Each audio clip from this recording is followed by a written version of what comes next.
Hello, ladies and gentlemen, and welcome to the Discriminating Gamer. The other day my girlfriend said she thought that I was cheating on her. I told her she was starting to sound like my wife. Ladies and gentlemen, today we're going to go ahead and take a look at Knee Deep in Hexes from Till 5 a.m.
We'll get back to the review in just a moment. I want to take a minute to ask you to check out my other channel, that is Cody Carlson, PhD, where we talk about history, books on history, military history. I even post some of my lectures for my classes on there. Please check that out. Please subscribe to that channel. And now, back to the review.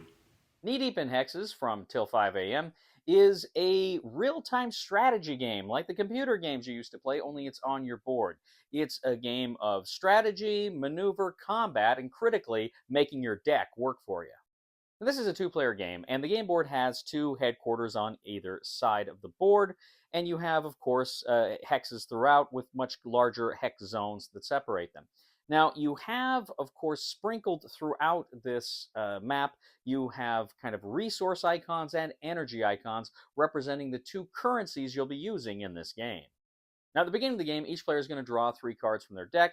The cards are going to go ahead and provide them with certain kind of advantages, things they can play, but also critically, you're going to have war cards in there that are going to be essential in combat. Now, also critically, at the beginning of the game, you're going to select 2 characters, and these companion characters, they are going to together provide you with the strength of your base, but they're also going to give you very special advantages that you will be able to get over the course of the game, and also kind of a base level of energy and resources that you will have each turn. Now, each figure will have a series of phases. Now, the first phase is they're going to go ahead and they are going to collect their resources. Essentially, they have little markers showing you how much of the resources and the energy you will gain each round. You move your markers to that level. Now, the first thing you're going to do every round is you're going to spend resources in order to build vehicles. And there are different kinds of vehicles you have in the game. They are ACVs, these are construction units, very poor attack rating, but they're going to be able to go ahead and actually build some of the other items you're going to need during the course of the game. Now, you can move your vehicles by spending energy. Depending on how much you spend, you can move them so many spaces. Then you can build structures. Now, usually the ACVs are the only vehicles with the build ability, although some of the companion character cards will give other vehicles the build ability. But essentially, any 2 ACVs can build, that are adjacent to a single hex, can build something in that hex. Now, the structures you can build are extractors. Now, extractors essentially can extract resources and energy from any of the spaces next to them. So essentially, if you place them in between, say, an energy and a resource, then you're going to get a +1 energy and resource on your next turn. You're going to be able to increase kind of your settings dials so that when you go to the beginning of your next phase, you'll be able to increase that much more. You can build factories. Factories actually produce vehicles, meaning you can build them forward to your line. You don't just have to build them next to your HQ. You can actually deploy them much further forward. And finally, you can build turrets. Turrets in a zone, they're going to go ahead and provide combat power to any battles that you engage in that zone. Now, for vehicles, you can also build tanks, and you can build paloozas, which are like mega tanks, and they have much more combat ability than your construction units. Now, again, as you're moving all your vehicles around the board, you are expending energy. Critically, you cannot move into any of the resource or energy hexes, and you can't move into the mountains, so you kind of have to maneuver around those things in order to move your vehicles forward. Next, you're going to be able to play action cards. Now, you're going to have various action cards in your hand. You can go ahead and you can play them in order to gain advantages. Some things will just grant you vehicles, like they're airdropped, and you can just go ahead and put them on the board. But there's other cards that will also help you in other ways at this time as well. Now, you can go ahead and spend one resource at any time in order to simply draw a card, or you can spend one energy to discard a card you have and then draw another card. Now, also, during the course of your turn, you can go ahead and declare a war zone. What you do is you have these little kind of tripod war zone tokens that you're going to place in between three of the larger hexes. So any units or structures that are inside of those three hexes will be involved in the war. Now, what you'll do is you'll go ahead and you'll calculate up all of the combat strength for your side within those war zones. And then each of you will play one war card. Now, these war cards may grant you additional strength if you have vehicles in a certain configuration. It may grant you strength if you have turrets there, or strengthen your turrets, or specific vehicles. But there's different ways in which these cards are going to enhance your overall combat strength. So at the end of your turn, you declare those wars, but you do not initially resolve them. Or other, what's going to happen is you have to resolve them at the end of the next player's turn. So that player has a whole turn to bring other weapons in there to try to counter your attack. Once he's moved in there, you go ahead, you resolve the combat. As I say, you add up all of your strength on your side, and then you play the war card. Whoever has the most combat strength wins that battle. Now, if the difference between the winner and the loser's total combat strength is such that it is equal to any of the health points of any of the units or structures that participated in that battle, then that unit or structure is destroyed, it is removed from the game, and is placed on the scrap track. Now, as the game progresses, the scrap track has point values that get higher and higher and higher. Now, at the end of a player's turn, they have to get rid of their excessive cards, burn down their energy, and then, of course, it goes to the next player's turn.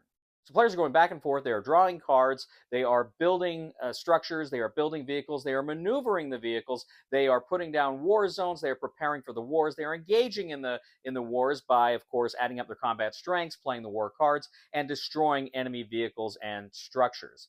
Now, this goes on and on for several rounds until one player either completely destroys the enemy HQ, and again, the HQ is based upon the strength of the companion character cards that you've got there, or you get to the end of the scrap track. So once the game is over, you look at the scrapyard tile track, you look at all of your units and calculate how many points you have lost according to that track. Whoever has lost the fewest points wins. Knee Deep in Hexes. Knee Deep in Hexes is a real-time strategy game brought to your tabletop. I remember back in the day, the first RTS I ever played was Dune 2000. It was based, of course, on the Frank Herbert novels. I really enjoyed it. I never played anything like it. Then, of course, I graduated to Command and Conquer and other games like that. And so these have always been a real fun kind of video game to play, and this really captures the flavor of those video games on the tabletop. Essentially, you are going out to collect resources, you are deploying units, you are moving forward, you are engaging in these battles, you're having to use the cards in order to give you advantages, and critically use them to enhance your combat strength during those wars. I should point out these are not the final components that you'll see in the game. Unfortunately, some of the components in this prototype were damaged in shipping, but generally this game, just the prototype looks very good. Again, you've got the different minis, you've got special trays that hold everything that are really cool, trays for cards as well. And in the finished game, you'll have the ability to create your own maps to kind of pursue your own battles in this Knee Deep in Hexes world. So if this looks like a game for you, you're going to want to go ahead and check out this Kickstarter, which will be up shortly, and I will post a link to that Kickstarter in the description when it goes live. Thank you, ladies and gentlemen, for joining us once again on The Discriminating Gamer. As always, we ask you to please leave a comment for us here on YouTube, on Board Game Geek, on our Facebook page, or on thediscriminatinggamer.com. We'd ask you to please like us on Facebook, subscribe to us on YouTube, and follow us on Twitter. I'd also ask you, ladies and gentlemen, to please check out my other channel, that is Cody Carlson, PhD, where we talk about military history, books on history, fun things like that. I even post some of my lectures on that channel. It would mean a lot to me if you would check out that channel and subscribe. And, of course, please leave a thumb to this video on Board Game Geek. And if you are a fan of the channel, I'd ask you to go ahead and click on the Super Thanks button here on the YouTube page and leave a tip. You know, ladies and gentlemen, the other day I told my wife I don't have bed insurance. If she steals the blanket, I'm not covered. Please somebody help me on my feet again, and I don't know where I'm going, and I